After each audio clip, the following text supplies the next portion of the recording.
Vous étiez ici en France, l'Assemblée nationale française a voté à l'unanimité un texte de loi prévoyant la restitution du tambour parleur qui avait été saisi en 1916 durant la période coloniale.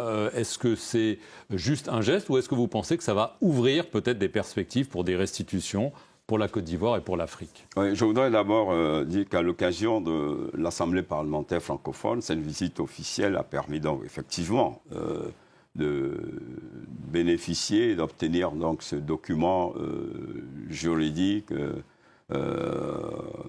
relevant donc d'une loi adoptée par l'Assemblée nationale, montrant ainsi que l'excellence des relations entre nos deux pays et entre nos deux chefs d'État a permis donc le retour de ce tambour parleur qui est une symbolique, qui montre qu'en fait, il y a certes les institutions, mais il y a le respect de nos cultures.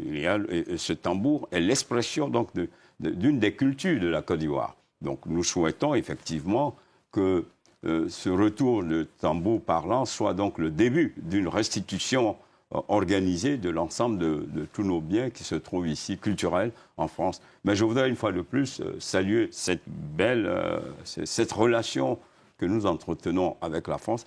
Nonobstant les mutations qui se font dans nos pays, il est bon qu'en plus donc de l'excellence de cette relation, que nous puissions revisiter certains supports qui fondent nos relations. Et cela va avec donc l'évolution des choses. Nous sommes dans un nouvel ordre géopolitique, dans un nouvel ordre politique mondial. Donc il est plus que bon que nous renforcions le multilatéralisme, que nous renforcions donc le bilatéralisme. Et comme vous le savez, la Côte d'Ivoire et la France entretiennent des relations historiques et culturelles très soutenues. Et nous pensons que pour la France et pour la Côte d'Ivoire, pour les générations à venir, il est bon, souvent, à chaque fois, chaque dizaine d'années, de revisiter certaines conventions pour que, justement, nous puissions épouser le nouvel esprit qui habite donc l'ensemble des générations des deux peuples.